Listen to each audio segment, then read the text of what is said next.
10वीं क्लास के chapter number 3 के बारे में अध्ययन करेंगे। आप देखिए चैप्टर नंबर 3 और चैप्टर नंबर 3 है हमारा आनुवांशिकी या जेनेटिक्स। ध्यान रखिएगा, इसको हिंदी में तो बोलते हैं आनुवांशिकी और अंग्रेजी में बोलते हैं जेनेटिक्स। और ये जानकारी भी मैं आपको दूं कि इस चैप्टर से आपसे 4 नंबर का एक प्रश्न पूछा जाएगा। ध्यान रखिएगा, इस चैप्टर के जो मार्क्स है वो 4 नंबर के हैं। 4 नंबर का एक प्रश्न इस चैप्टर से पूछा जाएगा। और इस चैप्टर के अंदर शुरुआती जानकारी के तहत हम आपको आनुवांशिकता या हेरिडिटी के बारे में देखिए। आनुवांशिकता या हेरिडिटी का मतलब ये होता है कि अपन ने 9th क्लास के अंदर प्रजनन क्रिया के बारे में पढ़ा है कि प्रजनन क्रिया का मतलब होता है कि माता पिता से किसी भी संतान का निर्माण। और माता पिता से जब भी किसी संतान का निर्माण होता है तो माता पिता के कुछ लक्षण संतान में प्रवेश करते हैं। ध्यान रखें, माता पिता के कुछ लक्षण संतान के अंदर प्रवेश करते हैं और माता पिता के जो लक्षण संतान में प्रवेश करते हैं, ध्यान रखिएगा, उन लक्षणों को आनुवांशिक लक्षण कहते हैं। जैसे मान लीजिए पिता की आंखें भूरी है और अगर संतान की आंखें भी भूरी आ जाती है तो वो भूरी आंखें एक प्रकार से आनुवांशिक लक्षण है। और उन लक्षणों के गमन करने की क्रिया को ही कहते हैं आनुवांशिक। ध्यान रहे, आनुवांशिकता को एक अन्य नाम से वंशागति भी बोला जाता है। वंशागति शब्द भी अपन इस चैप्टर के अंदर मोस्टली देखें। एक और महत्वपूर्ण बात यहाँ पर ध्यान रखें, आनुवांशिकता या हेरिडिटी शब्द का सर्वप्रथम प्रयोग 1863 ईस्वी में स्पेंसर ने किया था। स्पेंसर उस वैज्ञानिक का नाम है जिसने सबसे पहले आनुवांशिकता या हेरिडिटी शब्द का प्रयोग किया था। वर्ष अगर हमें ध्यान भी नहीं रहता है तो कोई दिक्कत नहीं है, अपने को तो केवल आनुवांशिकता या हेरिडिटी शब्द की सर्वप्रथम उत्पत्ति भाई किसके द्वारा हुई थी? स्पेंसर के द्वारा। ठीक है, उसी प्रकार से जैसे इस चैप्टर का जो नाम है आनुवांशिकी, जिसको अंग्रेजी में बोलते हैं जेनेटिक्स, ध्यान रखो इसका मतलब क्या है? विज्ञान की वह शाखा जिसमें आनुवांशिकता और उसको नियंत्रित करने वाले कारकों का अध्ययन किया जाता है। देखो, आनुवांशिकी जिसके पीछे भी की लगा होता है ना, तो वो विज्ञान की शाखा होती है। और अपन यहाँ पर कह सकते हैं कि विज्ञान की वह शाखा या जीव विज्ञान की वह शाखा जिसमें आनुवांशिकता और उसको नियंत्रित करने वाले कारकों का अध्ययन किया जाता है। समझ गए आप? उन्हें कहते हैं आनुवांशिकी या जेनेटिक्स। और ध्यान रखना, आनुवांशिकी या जेनेटिक्स शब्द का सर्वप्रथम प्रयोग बैटसन ने किया था 1905 ईस्वी। तो आपका क्लियर हो गया होगा भाई, आनुवांशिकता या हेरिडिटी शब्द का सर्वप्रथम प्रयोग किसने किया? स्पेंसर। ठीक है, और आनुवांशिकी या जेनेटिक्स शब्द का सर्वप्रथम प्रयोग किसने किया? बैटसन। ठीक है, अब मैं आपको आगे बताता हूँ। जैसे मान लीजिए आनुवांशिकता के क्षेत्र में, ध्यान रखना, आनुवांशिकता के क्षेत्र में सबसे सफलतम जो कार्य किए थे, देखिए सबसे सफलतम जो कार्य किए थे वो किए थे ग्रेगर जोहान मेंडल। और इम्पोर्टेंट जानकारी ये है भाई कि ग्रेगर जोहान मेंडल को आनुवांशिकी का जनक भी कहा जाता है। अंग्रेजी में अगर अपन बोले तो this is the father of genetics, क्योंकि सबसे पहले अगर आनुवंशिकता के बारे में बताया था किसी ने तो वो ग्रेगर जोहेन मेंडल। और मेंडल का थोड़ा सा जीवन परिचय ध्यान देना, मेंडल का थोड़ा सा जीवन परिचय मैं आपको बताऊंगा। हालांकि जीवन परिचय कभी परीक्षा में आता नहीं है, लेकिन फिर भी अपन उसके बारे में थोड़ी सी डिस्कस करें। आप देखें मेंडल का जन्म ध्यान देना 22 जुलाई 1822 ईस्वी को।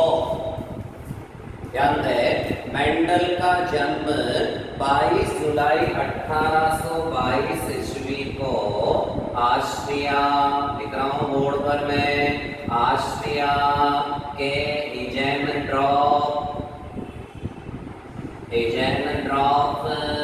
प्रांत के सिलीसिया गांव में हुआ था। देखो, मेंडल का जन्म 22 जुलाई 1822 ईस्वी को ऑस्ट्रिया के एजेनड्रॉफ प्रांत के सिलीसिया ग्राम में हुआ था। ध्यान रखें, 1842 में उन्होंने दर्शन शास्त्र की उपाधि प्राप्त की और 1843 में मेंडल ब्रून नामक शहर में, ध्यान देना, ब्रून नामक शहर में एक चर्च के पादरी बन गए, फादर, पुजारी। और ध्यान रखो, मेंडल जिस चर्च के पादरी बने थे, जिस गिरजाघर के पादरी बने थे, उस गिरजाघर के अंदर उद्यान मटर, ध्यान देना, उद्यान मटर अथवा पाइसम सेटाइमम के पौधे उगे हुए थे। आप देखें भाई, उद्यान मटर अथवा पाइसम सेटाइमम, ये इसका वानस्पतिक नाम है। उद्यान मटर या पाइसम सेटाइमम पर उन्होंने अपने प्रयोग किए 1856 से 1863 के मध्य। ध्यान रखना, 1856 से 1863 के मध्य मेंडल ने अपने प्रयोग किए और निरंतर 7 वर्षों तक, 7 ही वर्ष हुए, निरंतर 7 वर्षों तक मेंडल ने मटर के पौधे पर संकरण प्रयोग करके अनेक निष्कर्ष निकाले। और वो निष्कर्ष 1865 में, ध्यान देना, वह निष्कर्ष 1865 के अंदर ब्रून की सोसाइटी के समक्ष रखे गए और उन निष्कर्षों को 1866 में उस सोसाइटी की एक वार्षिक पत्रिका में पादप संकरण प्रयोग के नाम से प्रकाशित किया गया। समझ गए आप? 1866 के अंदर पादप संकरण प्रयोग के नाम से उन निष्कर्षों को एक अखबार में या एक पत्रिका में प्रकाशित किया। और ध्यान रखो, मेंडल ने मटर के पौधे पर जो प्रयोग किए, ठीक है, उन प्रयोगों के आधार पर उन्होंने अपने कुछ नियम बनाए और उन नियमों को मेंडलवाद के नाम से जाना जाता है। ध्यान रखना, मेंडल,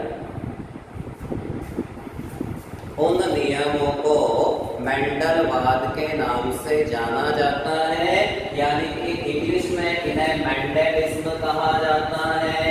और ध्यान रखना, 6 जनवरी 1884 ईस्वी को मेंडल की मृत्यु। ध्यान दो, 22 जुलाई 1822 ईस्वी को उनका जन्म हुआ और 6 जनवरी 1884 को उनकी मृत्यु। ये मेंडल का जीवन काल है। और ध्यान रखना, मेंडल ने मटर के पौधे पर इतने प्रयोग करके जो नियम बनाए, इसी वजह से हम मेंडल को आनुवांशिकी का जनक कहते हैं। आपकी किताब में पीछे प्रश्न है कि आनुवांशिकी के जनक कौन हैं? तो विद्यार्थी आप समझ रहे, आनुवांशिकी के जनक हैं ग्रेगर जोहान मेंडल। आपकी किताब में ये भी प्रश्न है कि मेंडल का पूरा नाम बताइए, तो आपको मेंडल का पूरा नाम बताना है ग्रेगर जोहान मेंडल। ठीक है। अब यहाँ पर दो चीजें इंपॉर्टेंट है भी, जहां से प्रश्न बन जाता है। एक तो देखो आप, मेंडल की सफलता के कारण,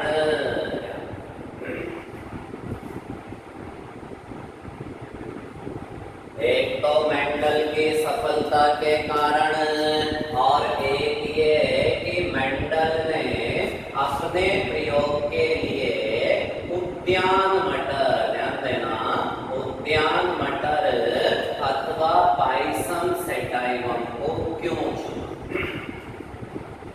ये दोनों चीजें इंपॉर्टेंट है। एक तो है मेंडल की सफलता के कारण, और एक है कि मेंडल ने अपने प्रयोगों के लिए उद्यान मटर अथवा पाइसम सेटाइवम को क्यों चुना? तो बड़ी सीधी सी बात है, मेंडल की सफलता का पहला कारण देखो, सबसे बड़ा तो मेंडल की सफलता का कारण यही है कि मेंडल ने अपने प्रयोग के लिए उद्यान मटर अथवा पाइसम सेटाइवम का चयन किया। ध्यान रहे, अगर मेंडल उद्यान मटर अथवा पाइसम सेटाइवम के अलावा, ठीक है, किसी और पौधे को चुनता, तो शायद मेंडल को अपने प्रयोगों में इतनी सफलता नहीं मिलती। क्यों नहीं मिलती, अभी कारण बताऊंगा। दूसरी बात, मेंडल ने एक समय में, ध्यान देना, मेंडल ने एक समय में एक लक्षण की वंशागति पर अध्ययन किया। जल्दबाजी नहीं की उन्होंने बिल्कुल आराम से अपने एक्सपेरिमेंट किए। जैसे पहले उन्होंने पौधे की लंबाई पर अध्ययन किया, फिर उन्होंने बीजों की आकृति पर अध्ययन किया, फिर उन्होंने बीज पत्र के रंग पर अध्ययन किया। तो स्टेप बाय स्टेप मेंडल आगे थे। और तीसरा मेंडल की सफलता का कारण यह है कि मेंडल ने अपने प्रयोगों का गणितीय अभिलेख रखा, पूरा रिकॉर्ड रखा। तो विद्यार्थी आप लोग समझ गए। आप देखो, अगर आपसे परीक्षा में पूछा जाए कि मेंडल की सफलता के कारण बताइए, तो क्या लिखोगे? 3 है टोटल। पहला कारण है कि मेंडल ने एक समय में एक लक्षण की वंशागति पर अध्ययन किया। दूसरा है, मेंडल ने अपने प्रयोगों के लिए उद्यान मटर या पाइसम सेटाइवम का चयन किया। तीसरा है, मेंडल ने अपने प्रयोगों का गणितीय अभिलेख मतलब रिकॉर्ड। अब एक आपके सामने देखो, इससे ज्यादा महत्वपूर्ण जानकारी है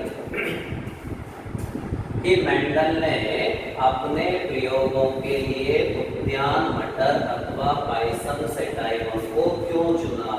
तो आप लोग देखिए, मटर का जो पौधा होता है ना भाई, वो 1 वर्षीय होता है। आयु के आधार पर 3 प्रकार के पौधे होते हैं। एक ऋतु में जो अपना जीवन काल समाप्त कर ले वो 1 वर्ष, 2 ऋतुओं के अंदर जो अपना जीवन काल समाप्त करे, जैसे प्याज, वो 2 वर्ष, और पीपल, नीम, बरगद आपने देखा होगा, इनका तो आयु कभी कंप्लीट ही नहीं होता, तो ये 2 वर्ष। अब बहुत आसान है। अब आप देखो, मटर का पौधा 1 वर्षीय है। 1 वर्षीय होने के कारण ही तो मेंडल को जल्दी जल्दी परिणाम मिलते चले। इससे कम समय में मेंडल ने मटर की अनेक पीढ़ियों का अध्ययन कर लिया। ये कारण था मटर के चुनने का। दूसरी बात देखो, मटर का जो पौधा होता है वो शाक स्वभाव का होता है। जैसे अभी मैंने आपसे क्या कहा कि आयु के आधार पर 3 प्रकार के, 1 वर्षीय, द्विवर्षीय और बहुवर्षीय। तो साथ आकार के आधार पर भी 3 प्रकार के, वृक्ष, झाड़ी और शाक। वृक्ष पीपल का, झाड़ी बेर की और शाक मटर। मैंने आपको क्या बताया कि मेंडल ने जिस समय अपने प्रयोग किए थे उस समय वो एक चर्च के अंदर पादरी थे और उस चर्च में एक छोटा सा उद्यान था, गार्डन था। अब चूंकि मटर का पौधा शाक स्वभाव का है, छोटा पौधा है, तो छोटी सी जगह में उसे अधिक संख्या में उगा लिया जाता है। इस वजह से मेंडल ने उद्यान मटर को चुना। दूसरी बात देखें, मटर का जो पौधा होता है उसका पुष्प द्विलिंगी होता है। द्विलिंगी का मतलब होता है जिसमें नर जन्नांग भी होता है। 9th में पढ़ा आपने पुष्प की संरचना, और स्त्री जन्नांग भी होता है।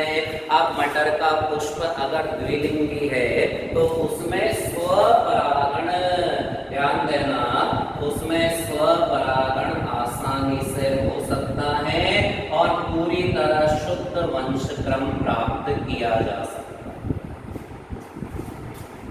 द्विलिंगी है और द्विलिंगी होने की वजह से नर जन्नांग भी उसी पुष्प पर, मादा जन्नांग या स्त्री जन्नांग भी उसी पुष्प पर, तो आसानी से स्वपरागण हो जाएगा। और ध्यान रखो, मटर के पौधे में कृत्रिम पर परागण भी आसानी से हो सकता है।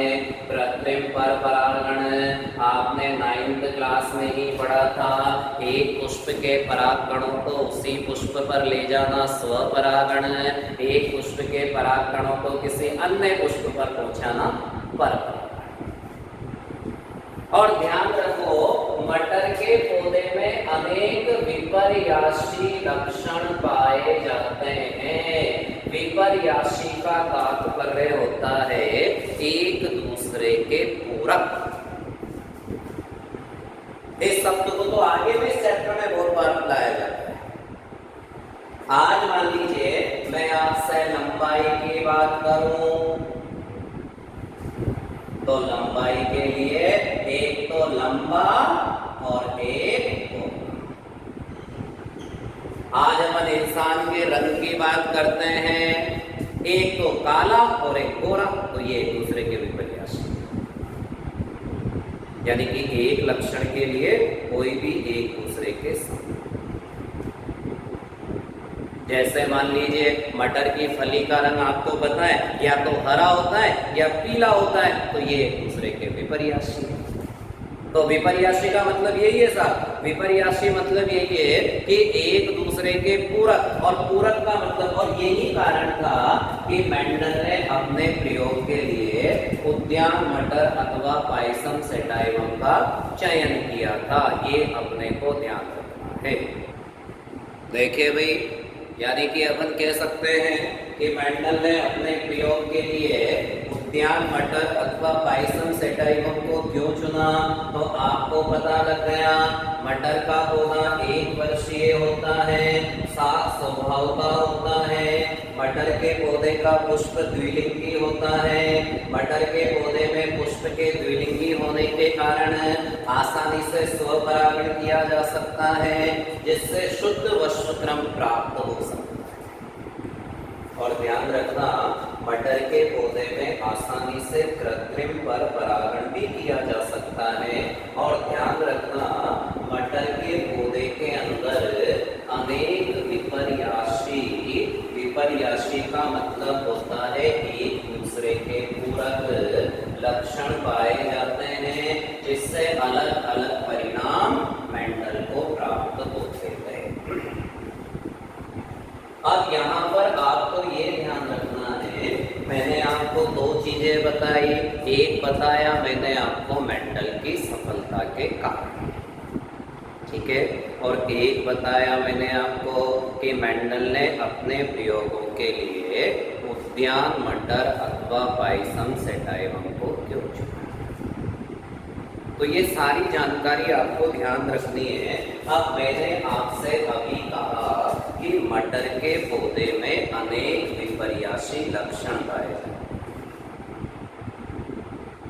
और ध्यान रखो, मेंडल ने मटर के 7 जोड़ी, इंपॉर्टेंट जानकारी है भाई, मेंडल ने मटर के 7 जोड़ी विपर्यासी लक्षणों पर अध्ययन किया था। विपर्यासी का मतलब बता चुका हूं मैं आपको, एक दूसरे के पूरा, जैसे लंबा, कोना, हरा, पीला, गोल, झुर्रीदार। जैसे मेंडल ने फली के रंग पर अध्ययन किया, मेंडल ने फली की आकृति पर अध्ययन किया, मेंडल ने बीजों की आकृति पर अध्ययन किया, मेंडल ने बीज पत्र के रंग पर अध्ययन किया, मेंडल ने पादप की लंबाई पर अध्ययन किया, मेंडल ने तने की पुष्प पर या तने पर पुष्प की स्थिति पर अध्ययन किया। तो कुल मिलाकर मेंडल ने मटर के 7 जोड़ी विपर्यासी लक्षणों पर अध्ययन। ध्यान रखना, अगर पेपर आपसे पूछे कि मेंडल ने मटर के कितने जोड़ी विपर्यासी लक्षणों पर अध्ययन किया, तो फिर आपको वहां पर बताना है 7 जोड़ी। एक जानकारी मैं आपको और दे दूं कि जब 6 जनवरी 1884 बताया था अभी मैंने आपको थोड़ी देर पहले कि जब 6 जनवरी 1884 ईस्वी को मेंडल की मृत्यु हो गई, तो उस समय उनके नियमों पर किसी ने भी ध्यान। तो वर्ष 1900 ईस्वी में 3 अलग अलग देशों के 3 वैज्ञानिक, ध्यान देना आप सभी, सबसे पहले जर्मनी,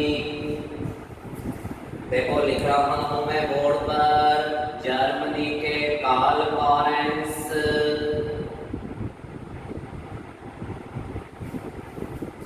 ठीक है, जर्मनी के कार्ल लॉरेंस।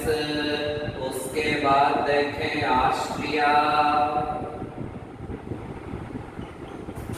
ऑस्ट्रिया के एरिक वॉन शेरमार्क, देखें आप बोर्ड पर, एरिक वॉन शेरमार्क। और हॉलैंड के ब्रोडी ब्रिज। ध्यान रखना, ये तीनों वो वैज्ञानिक हैं जिनको मेंडल के नियमों के पुनर्खोजकर्ता भी कहा जाता है।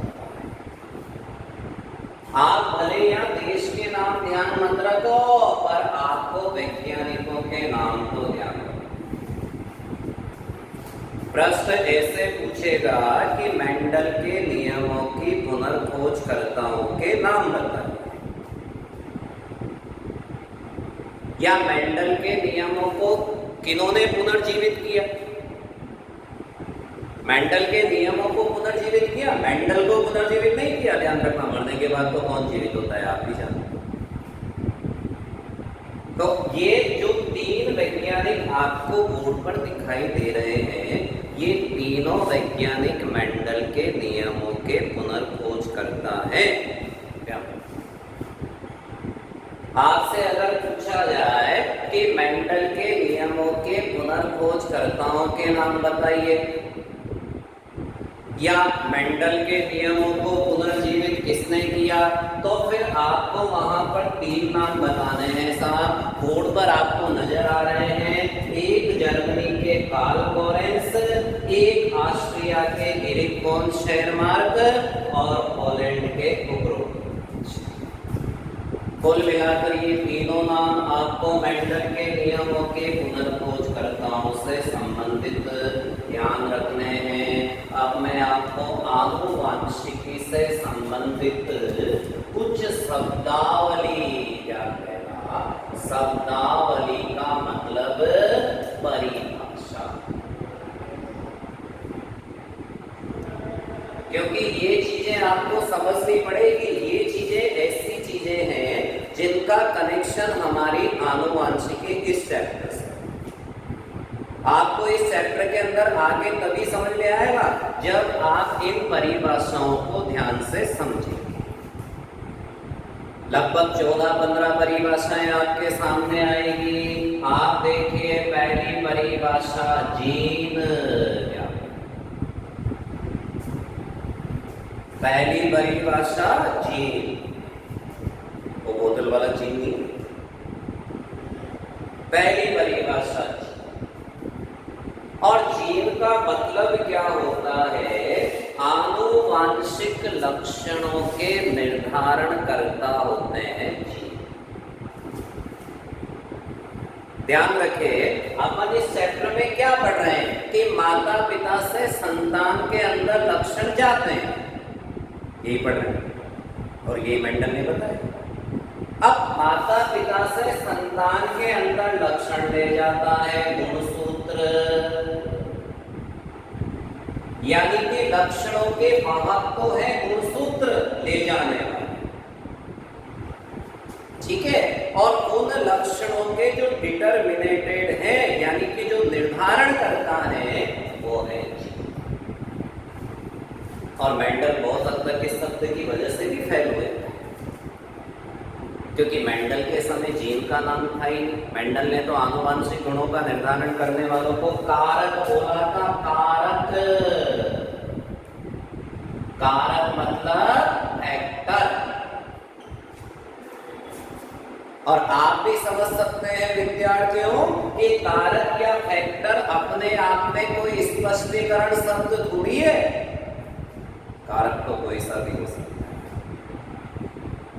जब वैज्ञानिकों ने मेंडल से कहा कि हम आपकी बात मान लेते हैं कि माता पिता के लक्षण संतान में जाते हैं, लेकिन वैज्ञानिकों ने मेंडल से पूछा किसके द्वारा जाते हैं, तो मेंडल ने कहा भी कारक के द्वारा जाते हैं। और कारक अपने आप में कोई स्पष्टीकरण शब्द है कि कारक तो कोई सा भी हो सकता है। जैसे 9th में अपन ने प्रकाश संश्लेषण को प्रभावित करने वाले कारक विभिन्न प्रकार के पढ़े। और ध्यान रखो, इस कारक को जीन नाम दिया था जॉनसन ने। ध्यान रखना सभी, जॉनसन। जॉनसन उस व्यक्ति का नाम है भाई जिन्होंने आनुवांशिक गुणों के निर्धारण करता को जीन बताया। आपको यहाँ पर यही ध्यान रखना है कि आनुवांशिक गुणों के जो निर्धारण करता होते हैं वो जीन होते हैं। आपके सामने पहली परिभाषा आ गई।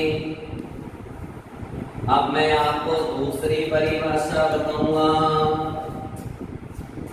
अब इससे रिलेटेड मैटर में दूसरी परिभाषा है युग्म विकल्पी।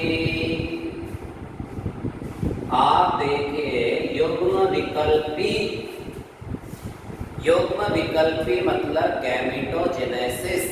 ध्यान रखना, किसी भी एक लक्षण को नियंत्रित करने वाले एक जीन के दो विपर्यासी स्वरूपों को, ये देखें आप, किसी भी एक लक्षण को नियंत्रित करने वाले, अभी उदाहरण बताऊंगा समझ जाओगे आप, घबराना नहीं है।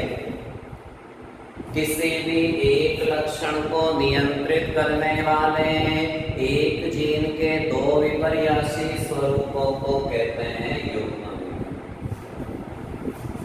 जैसे मैं आपको बताता हूं, पादप की ऊंचाई, ठीक है।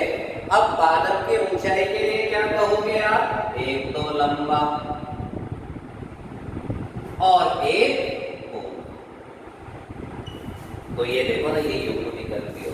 आप लंबे के साथ लाल थोड़ी कहोगे भाई, आप लंबे के साथ बैंगनी थोड़ी कहोगे, आप लंबे के साथ हरा थोड़ी कहोगे। लंबा और हरा तो दोनों एक दूसरे से अपोजिट है। लंबा ऊंचाई है और हरा बीच का प्रकार।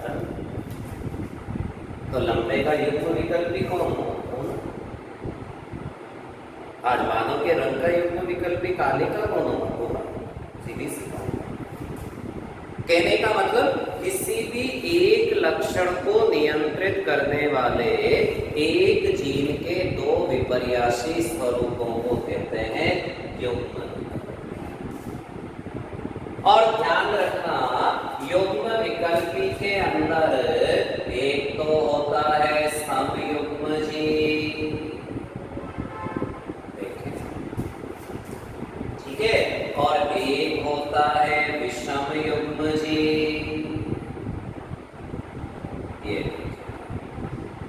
समयुग्मजी का मतलब जैसे लंबेपन के लिए दोनों कैपिटल टी,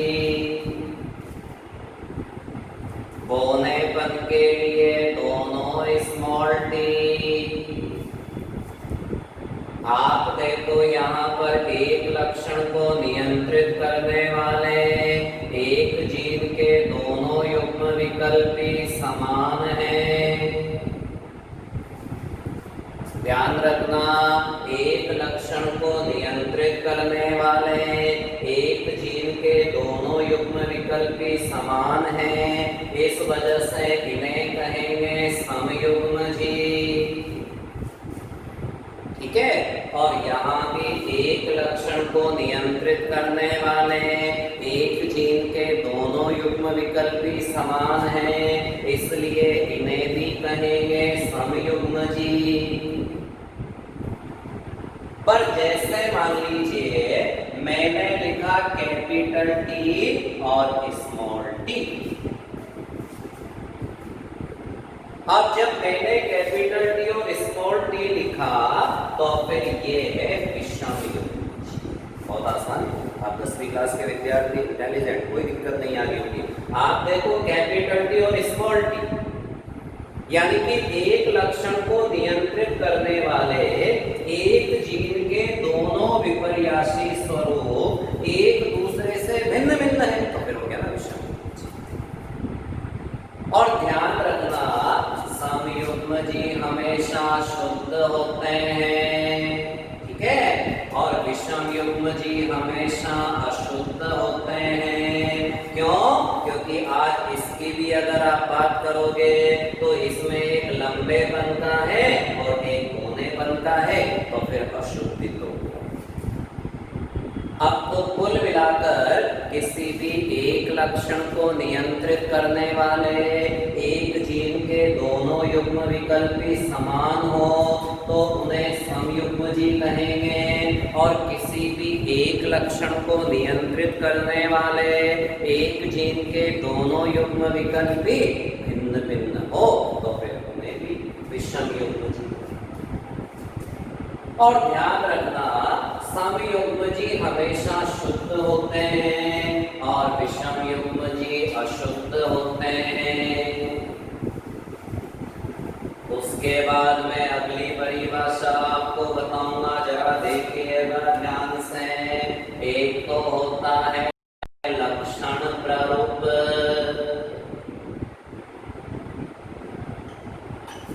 लक्षण प्रारूप को अंग्रेजी में बोलते हैं फिनोटाइप। एक होता है जीन प्रारूप। जीन प्रारूप को अंग्रेजी में बोलते हैं जीनोटाइप। अब देखो, आप लक्षण प्रारूप का मतलब क्या होता है? किसी भी जीव के बाहरी लक्षणों को देखकर जो अनुपात बनाया जाता है उसे कहेंगे लक्षण। और ध्यान रखना, किसी भी जीव की जीनी संरचना को देखकर जो अनुपात बनाया जाता है उसे कहते हैं जीन। जैसे अपन ने क्या कहा, दोनों कैपिटल टी को जैसे मैंने लंबा कहा, और उसी प्रकार से दोनों कैपिटल टी को जैसे मैंने शुद्ध लंबा कहा, तो ये लंबा तो लक्षण प्रारूप है और ये शुद्ध लंबा जीन प्रारूप। क्योंकि लंबा तो हमने केवल दोनों कैपिटल देखकर कहा, लेकिन शुद्ध लंबा हमने ये देखा कि उसके अंदर दोनों कैपिटल टी हैं। आज मान लीजिए कैपिटल टी और स्मॉल टी है, आप इसको अगर लंबा कह रहे हो तो ये इसका लक्षण प्रारूप है। बट अगर आप इसे अशुद्ध लंबा कह रहे हो या संकर लंबा कह रहे हो तो ये इसका जीन, क्योंकि जीन प्रारूप जीनों को देखकर बनाया जाता है। आप देखो ना, यहाँ एक कैपिटल टी और एक स्मॉल टी, इसी वजह से तो हमने देखा कि यार दोनों के जीन अलग अलग है तो हमने उसे अशुद्ध किया। कहने का मतलब किसी भी जीव के बाहरी लक्षणों को देखकर जो प्रारूप बनाया जाता है वो लक्षण प्रारूप, और किसी भी जीव के जीनी संरचना को देखकर जो प्रारूप बनाया जाता है उसे अपन जीन प्रारूप कहते हैं। ये हमारे लक्षण प्रारूप और जीन प्रारूप से संबंधित जानकारी। अब मैं आपको जो दिखा रहा हूं ध्यान से देखिएगा। एक तो प्रभावी लक्षण और एक है वे अप्रभावी लक्षण। हो सकता है अभी आपको ये परिभाषाएं थोड़ी कठिन दिखाई दे, लेकिन जब पूरा चैप्टर हमारे सामने आएगा तो आपका क्लियर हो जाएगा। आप देखिए जब मेंडल ने शुद्ध लंबे और शुद्ध पौधे इन पौधों के मध्य संकरण कराया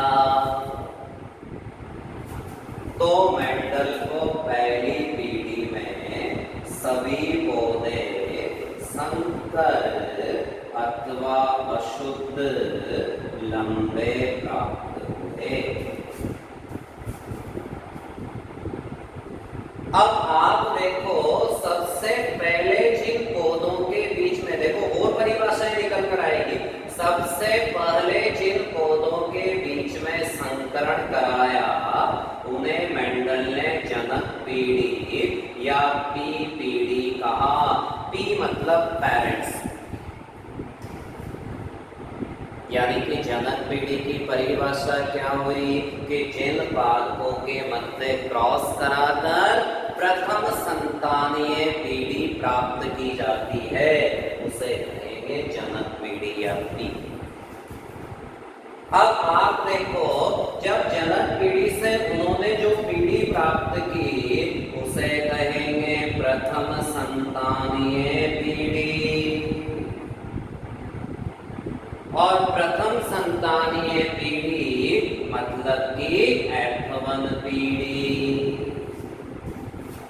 और जब उन्होंने इन संकर अथवा अशुद्ध लंबे पौधों में संकरण करवाया और संकरण करवाकर जो पीढ़ी प्राप्त की उसको उन्होंने द्वितीय संतानीय पीढ़ी या F2 पीढ़ी। आप देखो ना तीनों पीढ़ियों की परिभाषा किया। जनक पीढ़ी का मतलब संतति प्राप्त करने के लिए जिन पौधों में संकरण कराया जाता है उसे कहा जनक पीढ़ी। जैसे मटर के लंबे और बौने पौधों के बीच में मेंडल ने संकरण कराया तो लंबे पौधे और बौने पौधे को उसने क्या कहा? जनक। और जब लंबे पौधे और बौने पौधे से उसने जो संतति प्राप्त की जिसमें मेंडल को संकर अथवा अशुद्ध लंबे पौधे प्राप्त हुए उस पीढ़ी को मेंडल ने प्रथम संतानीय पीढ़ी F1 पीढ़ी कहा। और प्रथम संतानीय पीढ़ी या F1 पीढ़ी से जो पीढ़ी मेंडल ने प्राप्त की उसको उन्होंने द्वितीय संतानीय पीढ़ी या F2।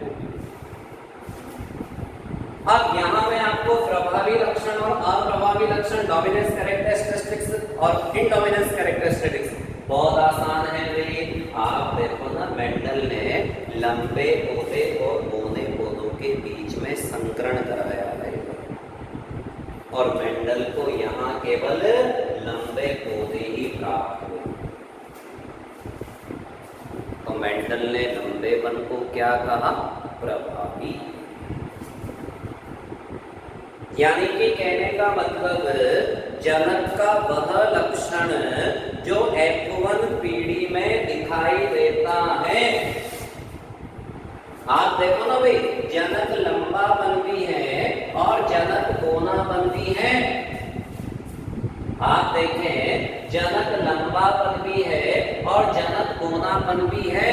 तो मेंडल को तो केवल लंबापन दिखाई दे रहा है तो मेंडल ने कहा कि लंबापन प्रभावी है जिसने अप्रभावी को छिपा दिया।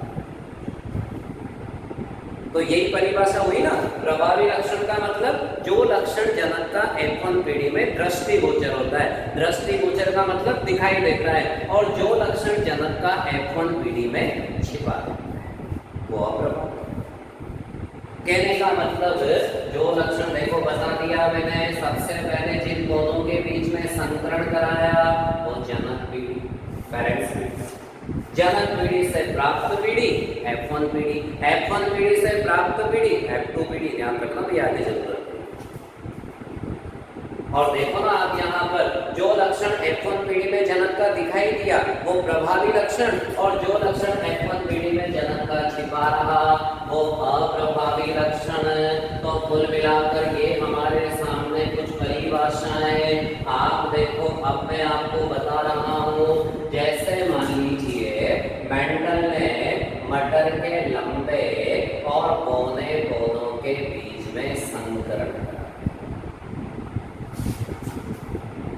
ठीक है।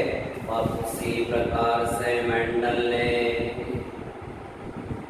पीले एवं गोल पौधों का हरे व झुर्रीदार पौधों से संकरण कराया। देखो परिभाषाएं निकल कर आई कि ध्यान बनाए। अब यहाँ मेंडल लंबे और बौने पौधे के बीच में क्रॉस करवा रहा है। अरे भी तो यहाँ मेंडल केवल एक लक्षण पर स्टडी कर रहा है। आप देखें यहाँ मेंडल केवल एक लक्षण पर अध्ययन कर रहा है। किस पर? सिर्फ ऊंचाई पर, हाइट। समझ रहे हो? लंबापन भी ऊंचाई है, कोनापन भी ऊंचाई है। तो जब मेंडल ने लंबे पौधे का बौने पौधे से संकरण कराया तो फिर मेंडल ने उसे कहा एक संकर संकरण। पढ़ेंगे हम इस बात। This is the monohybrid cross. ध्यान रखिएगा, this is the monohybrid cross. क्यों? क्योंकि यहाँ मेंडल केवल पौधे की ऊंचाई पर स्टडी कर रहा है। आप देखो यहाँ मेंडल पीला और हरा तो क्या है साहब? बीज पत्र का रंग। देखो पीला और हरा तो है बीज पत्र का रंग, और गोल और झुर्रीदार बीजों की आकृति। तो आप देखो ना, बीज पत्र का रंग और बीजों की आकृति दोनों गुणधर्म हमारे अलग अलग, यानी कि बीज पत्र के रंग से संबंधित जानकारी और बीजों की आकृति से संबंधित जानकारी, तो दोनों गुणधर्म हमारे अलग अलग हैं। और अलग अलग होने की वजह से ही मेंडल ने इसे नाम दिया द्विसंकर संकरण।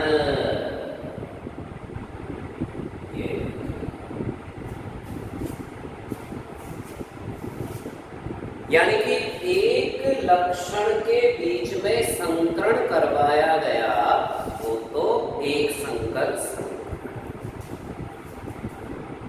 दो लक्षण के बीच में संकरण करवाया गया वो द्विसंकर संकरण। सिंपल है। तीन लक्षण के बीच में देखें आप त्रिसंकर संकरण। बहुत सारे लक्षणों के बीच में देखें आप बहुसंकर संकरण। आप समझ गए होंगे, यहाँ केवल ऊंचाई पर अध्ययन किया गया तो ये है हमारा एक संकर संकरण। यहाँ देखो आप बीज पत्र का रंग और बीजों की आकृति पर अध्ययन किया गया तो वो है हमारा द्विसंकर संकरण। और ये दोनों संकरण अपने चैप्टर में पढ़ेंगे। मैं आपको मेंडल के टोटल 3 नियम बताऊंगा अभी थोड़ी देर में, और उन 3 नियमों का जो बेसिक मामला है वो एक संकर संकरण और द्विसंकर संकरण है। आप देखो चैप्टर नंबर 3 देख रहे हैं, पर इस समय 4 नंबर का एक प्रश्न पूछा जाता है बोर्ड के, तो उसी के लिए अपन तैयार है। और 3 में से मेंडल के जो पहले 2 नियम है, पढ़ेंगे अभी बना के, मेंडल के पहले जो 2 नियम है वो हमारे एक संकर संकरण पर आधारित है। जो मेंडल ने मटर के लंबे पौधे का मटर के बौने पौधे से संकरण कराकर प्राप्त परिणामों के आधार पर बनाए। और मेंडल का जो तीसरा और अंतिम नियम है, अभी थोड़ी देर बाद नाम आएंगे आपके सामने, मेंडल का जो तीसरा और अंतिम नियम है वो मेंडल के द्विसंकर संकरण पर आधारित है। अब एक परिभाषा मैं आपको दिखाने जा रहा हूँ जिसे पेपर 2018 में पूछा था। ध्यान रखो ये सारी आपकी जो परिभाषाएं हैं मेंडल के प्रयोगों से संबंधित हैं। आप देखो जिस परिभाषा को पेपर 2018 में पूछा था वो परिभाषा मैं आपको दिखा रहा हूँ। देखिए सभी, वित्त क्रम संकरण क्रॉस मल्टीप्लाई, अंतिम परिभाषा। इसके बाद मेंडल के नियम शुरू। आप देखिए इस परिभाषा को 2018 की परिभाषा परीक्षा ने पूछा। अब वित्तक्रम संकरण क्या होता है तो समझिएगा, वह संकरण जिसमें ए पादप दोनों कैपिटल टी को नर, एक बार फिर, वह संकरण जिसमें ए पादप दोनों कैपिटल टी को नर, ठीक है। उसके बाद देखें आप बी पादप दोनों स्मॉल टी को माना, और दूसरे संकरण में इसका उल्टा हो जाएगा, तथा दूसरे संकरण में ए पादप दोनों कैपिटल टी को मादा और बी पादप दोनों स्मॉल टी को नर माना जाता है। उस संकरण को कहते हैं वित्तक्रम संकरण। वित्तक्रम संकरण का मतलब एक बार फिर 2018 में, वह संकरण जिसमें ए पादप दोनों कैपिटल टी को नर तथा बी पादप दोनों स्मॉल टी को मादा और दूसरे संकरण में ए पादप दोनों कैपिटल टी को मादा और बी पादप दोनों स्मॉल टी को नर माना जाता है। उस संकरण को वित्तक्रम संकरण कहा जाता है।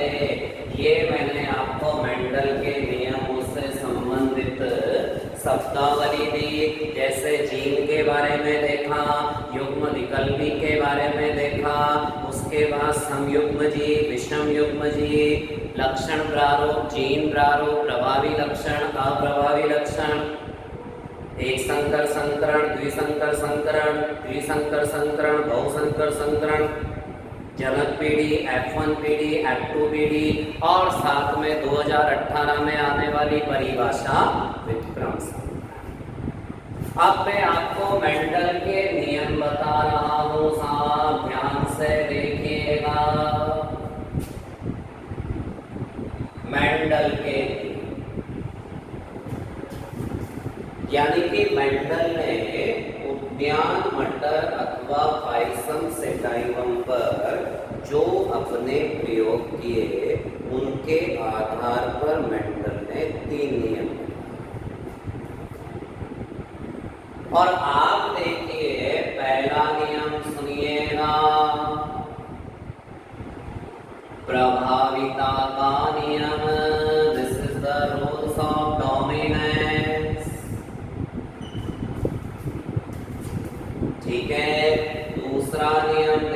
आप यहाँ पर युग्मकों की शुद्धता,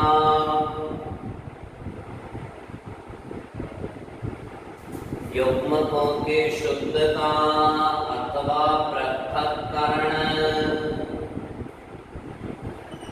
ठीक है, अथवा विसंयोजन का नियम।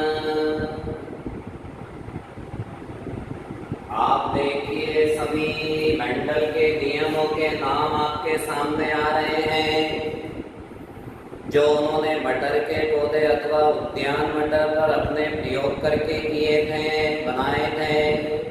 पहला नियम प्रभाविता का नियम, दूसरा नियम युग्मकों की शुद्धता पृथक्करण अथवा विसंयोजन का नियम, और तीसरा नियम स्वतंत्र अपव्यूह का नियम। आप देखो ये तीनों नियम आपको ध्यान रखने हैं और इस नियम को तो 2019 की परीक्षा ने पूछा था। तीनों नियम पढ़ाऊंगा। आप देखो एक नियम प्रभाविता का नियम, ठीक है, दूसरा नियम युग्मकों की शुद्धता पृथक्करण अथवा विसंयोजन का नियम, और तीसरा नियम स्वतंत्र अपव्यूह का नियम। अभी मैंने आपको एक संकर संकरण और साथ में द्विसंकर संकरण के बारे में बताया और आपसे कहा भी था कि मेंडल के पहले दो नियम एक संकर संकरण पर आधारित और मेंडल का अंतिम नियम द्विसंकर संकरण पर आधारित है। तो आप देखो ये जो प्रभाविता का नियम और युग्मकों की शुद्धता पृथक्करण अथवा विसंयोजन का नियम आपको दिखाई दे रहा है, ये आपका एक संकर संकरण पर आधारित है।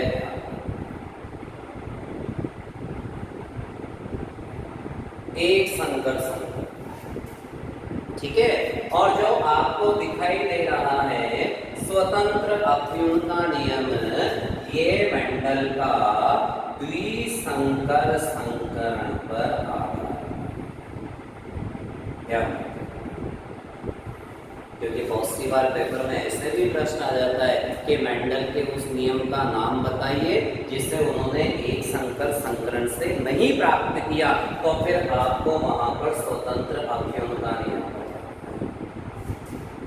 आप देखिए तीन नियम आपके सामने हैं, प्रभाविता का नियम, युग्मकों की शुद्धता अथवा पृथक्करण अथवा विसंयोजन का नियम और स्वतंत्र अपव्यूह का नियम। अब आप देखिए पहला नियम पेपर 2019 में पूछा था, बिफोर लास्ट ईयर। अपन उसी से संबंधित जानकारी यहाँ पर देखेंगे। आप देखिए प्रभाविता, ये पहली बात तो आप लोग यही लिखोगे वहां पर कि ये नियम मेंडल ने एक संकर संकरण से प्राप्त परिणामों के आधार पर बनाया। अब जैसे मान लीजिए मैं आपको बताऊं कि ये मटर का लंबा पौधा बहुत इजी है, दोनों कैपिटल शुद्ध, ठीक है। रेखा चित्र देखिए, ये बनाना होता है परीक्षा के अंदर। ये शुद्ध बोना पौधा,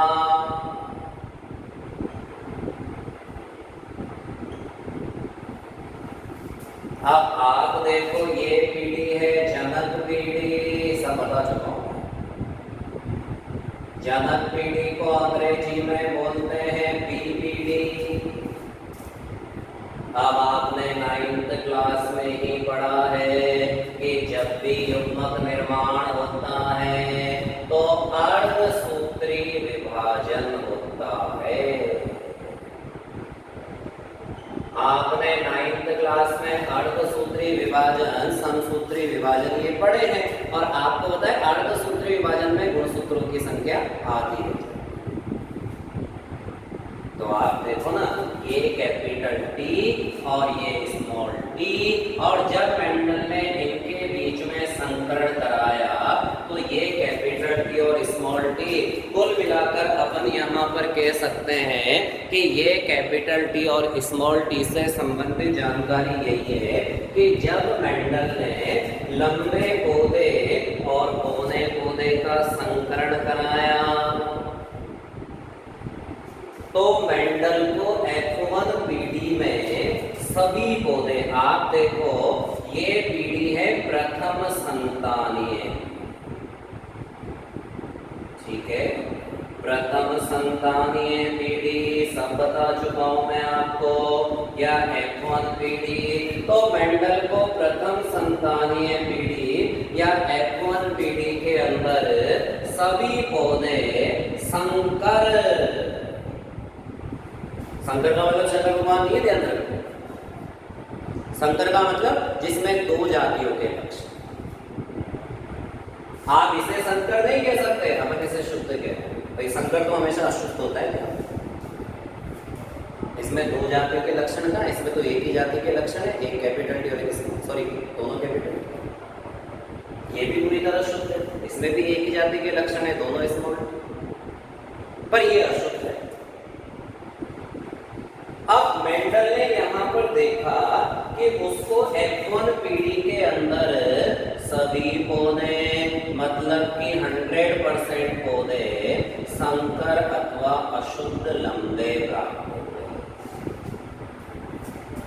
और जब मेंडल को 100% पौधे संकर अथवा अशुद्ध लंबे प्राप्त हुए तो मेंडल को पहले तो आश्चर्य हुआ कि यार होना मिल गया, लेकिन बाद में जब उसने आगे एक प्रकार से प्रयोग किए जिसको देखेंगे अपन आगे, तो मेंडल ने उसके आधार पर एक निष्कर्ष निकाला कि लंबापन यहाँ पर प्रभावी है, दिस इज द डोमिनेंस, और पौनापन यहाँ पर अप्रभावी है। और इसके आधार पर उन्होंने क्या कहा कि लंबेपन के कारक कैपिटल टी में, पौनेपन के कारक स्मॉल टी को छिपा, यानी कि कहने का मतलब उन्होंने क्या नियम बनाया, आप देखो जब एक लक्षण के लिए, लक्षण एक ही है लंबाई, आप देखो प्रभाविता का नियम बता रहा हूं मैं आपको, जब एक लक्षण के लिए दो शुद्ध गुणों वाले पौधों के मध्य संकरण कराया जाता है तो F1 पीढ़ी या प्रथम संतानीय पीढ़ी में जो लक्षण प्रकट होता है उसे प्रभावी लक्षण कहते हैं, और जो लक्षण छिपा रहता है उसे अप्रभावी लक्षण कहते हैं। और यही मेंडल का प्रभाविता का नियम है जिसे लिखना था 2019 के। और इसका रेखा चित्र आपका क्लियर हो गया भाई। जब मेंडल ने मटर के शुद्ध लंबे, देखो मटर के शुद्ध लंबे और शुद्ध पौने पौधों के मध्य संकरण कराया तो मेंडल को F1 पीढ़ी के अंदर सभी पौधे संकर लंबे अथवा शुद्ध लंबे प्राप्त, और मेंडल ने उन संकर लंबे अथवा अशुद्ध लंबे पादपों को क्या कहा, प्रभावी। और पौनापन जो छिपा हुआ था उसको मेंडल ने क्या कहा, अप्रभावी। और इसी के आधार पर एक बार फिर मैं नियम को रिपीट कर रहा हूँ, आप लोग सुने कि जब एक लक्षण के लिए, देखो प्रभाविता का नियम, पहला नियम मेंडल का एक संकर संकरण पर आधारित, इस नियम के अनुसार जब एक लक्षण के लिए दो शुद्ध गुणों वाले पौधों के मध्य संकरण कराया जाता है तो F1 पीढ़ी में जो लक्षण प्रकट होता है उसे कहते हैं प्रभावी लक्षण, और जो लक्षण छिपा रहता है उसे कहते हैं अप्रभावी लक्षण। और इस नियम को मेंडल ने प्रभाविता का नियम कहा, this is the rules of dominance. और यही चीज हमारे सामने यहाँ पर आपको जो है ध्यान रखनी है।